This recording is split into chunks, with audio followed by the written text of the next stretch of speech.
Amri wa yassir li amri wahlul 'uqdatam min qawli. Kita berada di bulan Sya'ban 1443 Hijrah.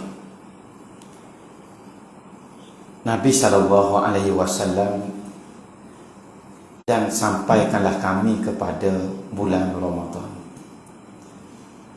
Sya'ban ni amban penghulu bagi segala bulan. Kita doa mudah-mudahan Allah memanjangkan umur kita, mengurniakan kita kesihatan, dan kita diberikan sekali lagi kesempatan untuk menyambut dan melalui bulan yang menjadi penghulu bagi segala bulan. Dalam satu bulan Sya'ban, selesai solat berjemaah di Masjid Nabi, Masjid Nabawi di Madinah, Rasulullah naik atas mimbar, bukan hari Jumaat, solat fardu biasa, dan menyampaikan satu khutbah pendek, ucapan ringkas. Nabi baca ayat yang kita semua tahu, hafal, ingat belaka, makna pun semua kita tahu. Bismillahirrahmanirrahim. Ya ayyuhallazina amanu kutiba alaikumusiyam kama kutiba alal ladzina min qablikum la'allakum tattaqun la'allakum tattaqun la'allakum tattaqun. Wahai orang-orang yang beriman, telah ditulis ke atas kamu kewajipan puasa, sebagaimana kewajipan puasa ini ditulis ke atas orang-orang yang terdahulu sebelum daripada kamu. Mudah-mudahan kamu bertakwa, mudah-mudahan kamu bertakwa, mudah-mudahan kamu bertakwa. Kemudian Rasulullah turun daripada mimbar dan balik ke rumah baginda. Rumah Rasulullah dengan Ummul Mukminin Aisyah radhiyallahu anha dengan Masjid Nabi itu dipisahkan oleh tirai dia. Tarik tirai ni rumah Nabi ni, Masjid Nabi, sebelah masjid. Sebab itulah bila Rasulullah wafat dan kewafatan Rasulullah berlaku di rumah Aisyah, sahabat-sahabat bincang, kita nak kebumikan di mana jenazah Rasulullah. Masa tu Abu Bakar As-Siddiq radhiyallahu anhu kata, dia dengar Nabi SAW bersabda, tiadalah seorang Rasul itu melainkan dikebumikan di tempat di mana dia dicabut nyawa. Jadi bila Rasulullah wafat di rumah Aisyah, sinilah kubur Rasul. Lalu diangkat hamparan pemadani, digali liang, dan disitulah disemadikan jenazah Rasulullah. Bila Masjid Nabi, Masjid Nabawi itu diperbesarkan, masuklah kubur Nabi itu dalam sejid. Bukan tanah dalam sejid, tanah di rumah Rasulullah. Cuma masuk dalam sejid bila berlaku pembesaran Masjid Nabawi. Bila Nabi balik turun daripada mimbar, sahabat-sahabat ni sangat faham kebiasaan Rasulullah. Yang pertama, bila nak royak sesuatu, Nabi naik atas mimbar. Tentu sekali benda yang Nabi nak royak ni benda penting, benda besar, kena beri perhatian sungguh-sungguh. Ni bukan perkara main-main. Rasulullah tak akan berucap sesuatu yang tak penting, yang biasa-biasa di atas mimbar. Yang ni sahabat sangat faham. Yang kedua, bila suatu perkara Rasulullah ulang lebih daripada sekali.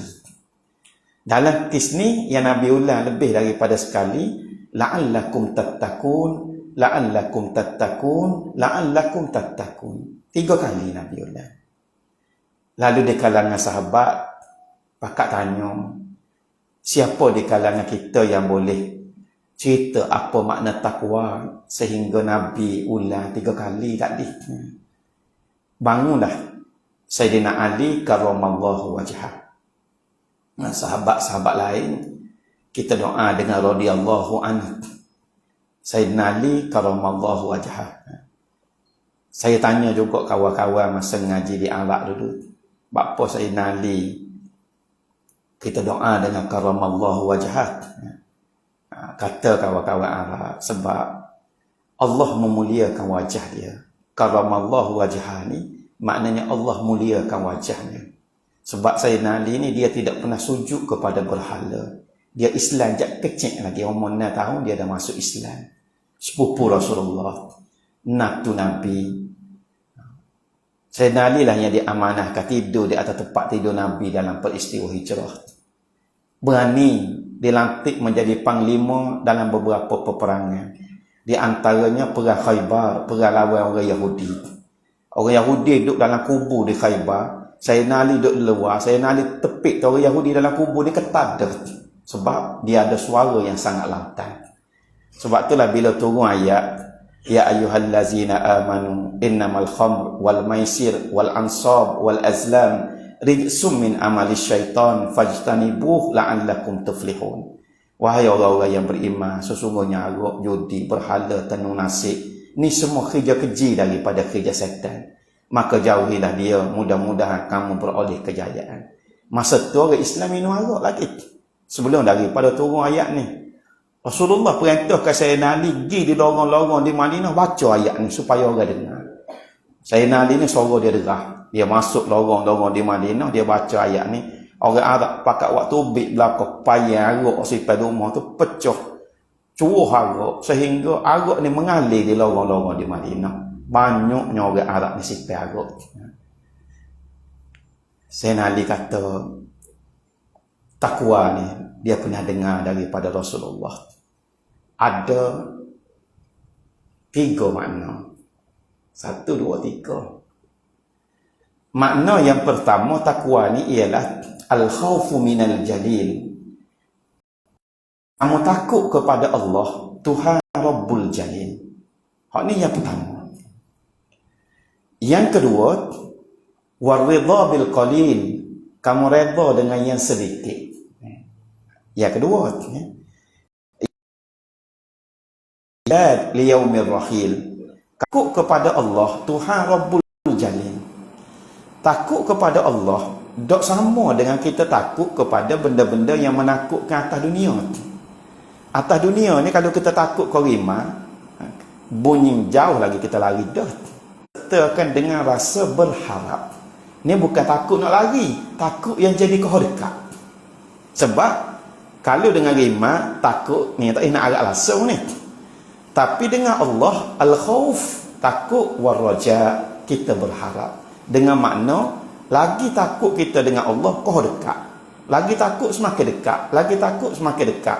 Lagi takut kau kita nak ikut perintah Allah. Lagi takut kau kita nak tinggal larangan Allah. Bila puasa kita berjaya mencapai martabat takwa yang kita semua cita-citakan, habis bulan Ramadan sepatutnya menjadikan kita yang orang yang lebih dekat dengan Allah. Sebab apa? Takwa tu maknanya takut. Takut tu maknanya kita kau dekat dengan Allah. Ni yang pertama. Yang waridha bil qalil. Kamu redha dengan yang sedikit. Dalam ibadat puasa ni ada ibadat kemasyarakatan. Dia nak ajar kita jadi seorang ahli masyarakat. Kirim ke akaun kita, kirim ke poket kita, kirim ke bil duit kita. Dah apa kirim ke kita, apa tak bagi dia lalu? Sebab Allah nak bagi kita pahala. Kalau semua orang susah ni, semua Allah bagi direct ke dia, dah bila gian kita nak sedekah dia boleh pahala. Bila kirim melalui kita, ini peluang untuk kita boleh pahala. Dan puasa ni dia akan mengajar kita jadi seorang hamba yang tahu membezakan di antara kehendak dengan keperluan. Apa beza kehendak dengan keperluan? Mudah je kita nak faham. Hamba buat misal gini.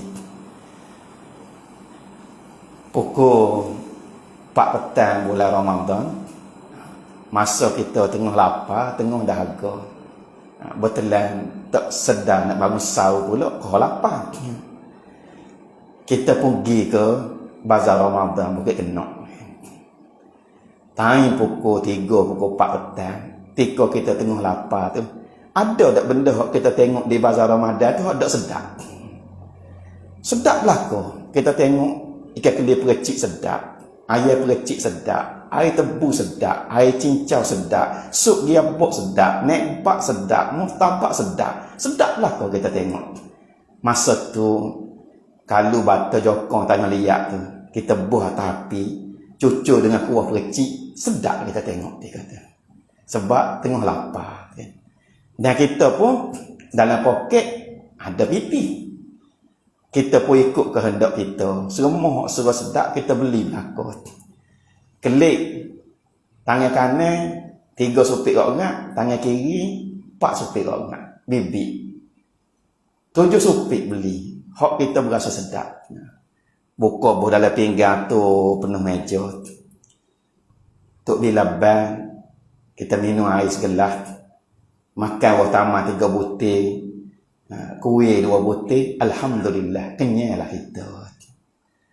Dah balik penuh meja tadi. Bila nak makan.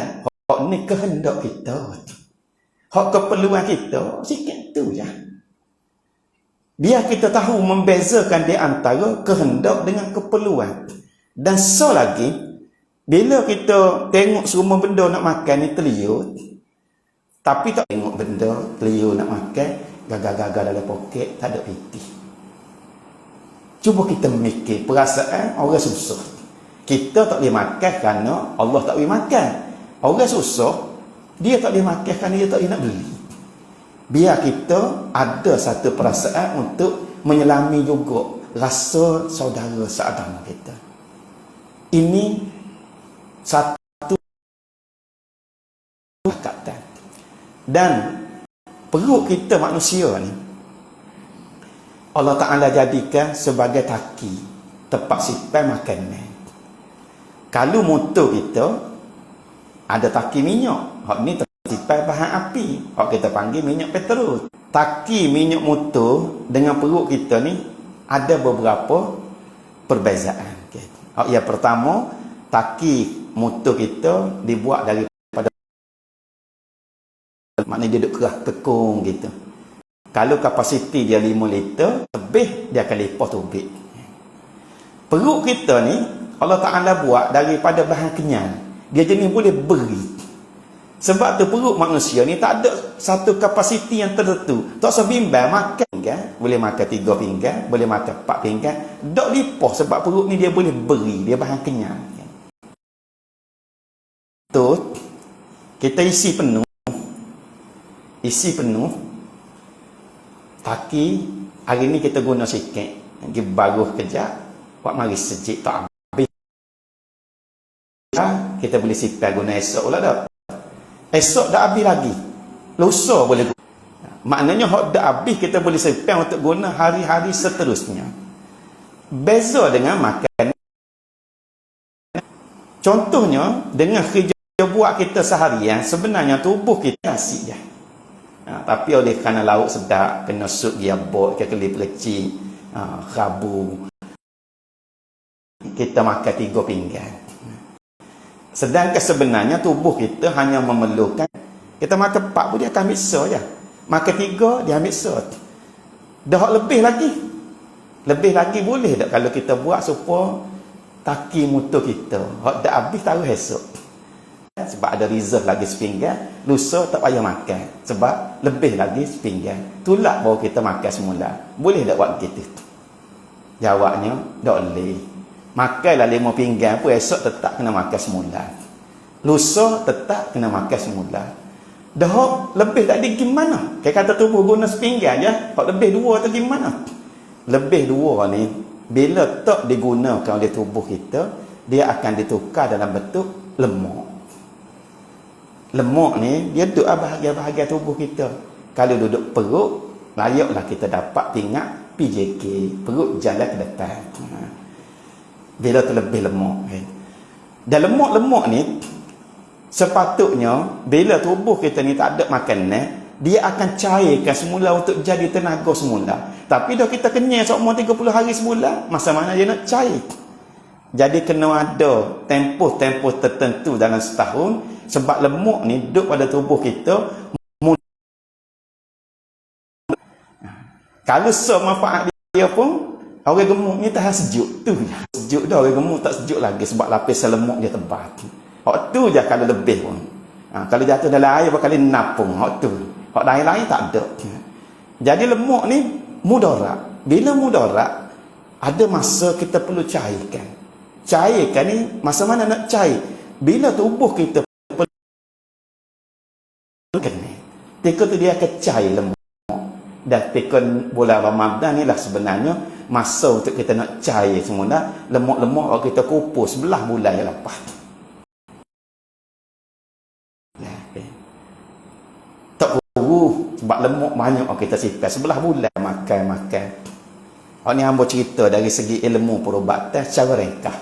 Kajian-kajian kita faham cara-cara kita orang kampung.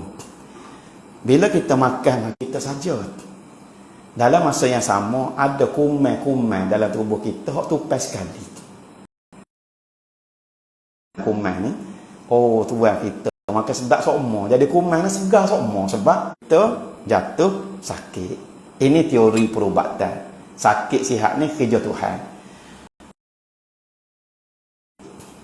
Bila kita jatuh sakit, orang demam, orang tak sembuh, yang telah diatur oleh Allah. Macam mana? Sebab bila kita kurang makan, kuman-kuman dalam tubuh kita duk boleh bekalan sedap semua ni, dia terputus, boleh mengalahkan kembali kuman-kuman ni, dan kita dalam proses jadi segar semula. Allah tak makan bila kita duk segar tu biasa. Tak ada pelik gapo-gapo, tapi ini mesti dilemahkan supaya kita nak repair balik sistem tubuh kita ni. Dan di antara cara ni ialah dengan cara puasa.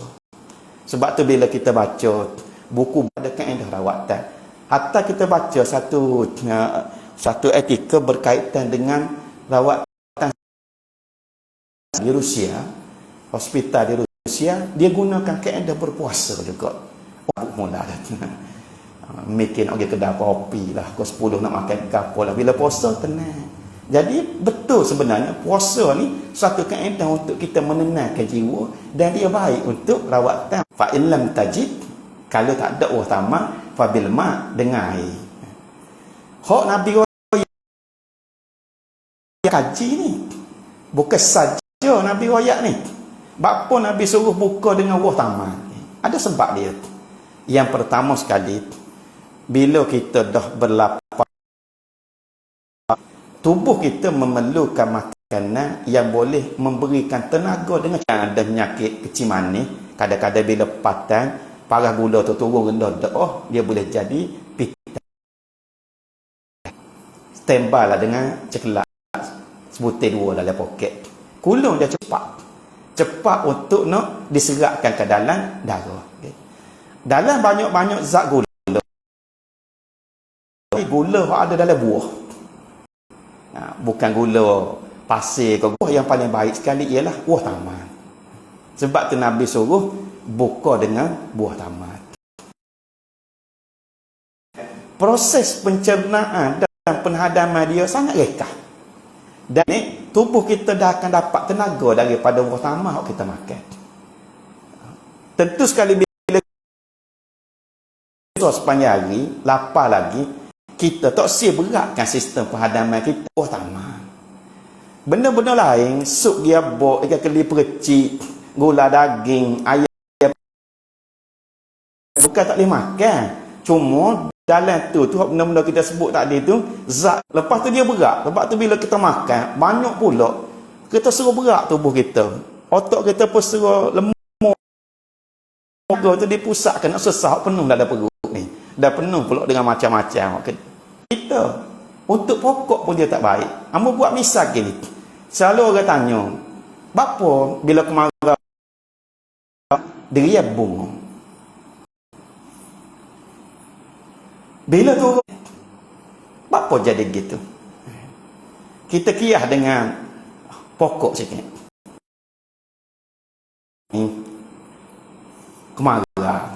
Kita pun tak pernah uyai. Sedangkan pokok durian ni, dia jenis akar, dia duduk datar. Bila kemarau, dia mudah terkesan. Jadi dia stres. Tekanan pada pokok ni, dia tubik bunga. Di antara tindak balas pokok, tengok-tengok bunga tu luruh. Bunga luruh tu sebab kena air hujan ataupun sebab kena gapah. Jawabnya bukan sebab kena air hujan.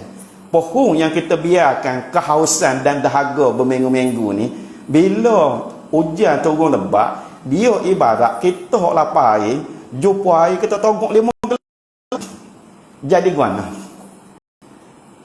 Jengnya dah kita 5 gelas lalu. Supo juga pokok. Bila kita biarkan dahaga tu satu tempoh, bila mari dia ambil Allah yang besar secara mengejut, menyebabkan pokok ni syok dan bunga dia luruh. Jadi slow-slow supaya sistem dalam badan kita ni kita latih terima secara beransur-ansur dan bukan mengejut. Dalam ilmu menyelam, biar dia minum slow-slow. Jangan dia pakai togok sebotol gitu, sebab dia akan jadi kejut. Setiap yang kejut, kesan dia memang tak baik untuk hak Islam ajar ni sebenarnya comel. Dan wah tamar ni suka masa kita duduk di Iraq dulu. Orang Iraq kata bumi Iraq ni subur dia kan. Subur. Sebab dia ada sungai. Ada 2 sungai, satunya dia panggil sungai Tigris atau sungai Dajlah. Daripada Turki lalu ke tengah Iraq, tubik dia Teluk Parsi.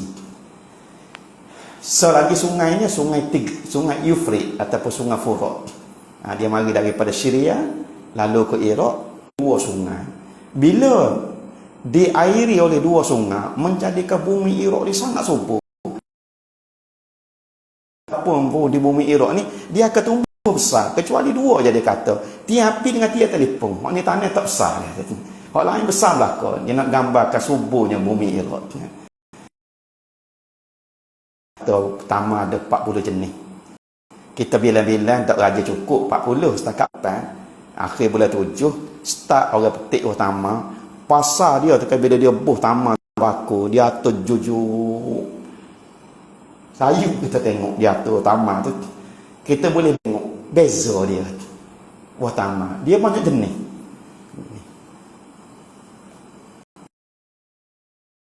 Bulan 4 ni musim bunga. Musim bunga ni betul dengan nama musim bunga. Maya taman tu dia kahwin. Maya jatuh dengan maya tina. Maya jatuh dengan maya tina dia kahwinkan macam orang buat pendebungaan. Dan taman tu akan putih daripada bulan 4. Kita rukah diri ya buat taman. Dia kata boleh tak nak naik. Allah kata pohonnya kat kita tinggi pada taman. Pakai batang dia mungkin gigih ya. Boleh hijab bukan licin perbatannya. Akan rasa kesan dia. Di antara kesan dia ni lepas makan tu kita suruh letih. Bapa letih. Letih makanan yang berat dalam perut kita yang menyebabkan sistem penghadaman kita ni tenaga masyarakat yang baik. Yang ketiga saya nak kata makna takwa ialah dan liyaumir rahim. Kamu buat persiapan untuk hari, bukan mesti hak nasiri akan pergi dulu. Tak. Ketentuan Allah. Kadang-kadang muda pergi dulu, orang tua tak pergi lagi. Kadang-kadang anak pergi dulu pada ayah. Kalau atas malakul maut, dia pergi cari jahat-jahat dulu.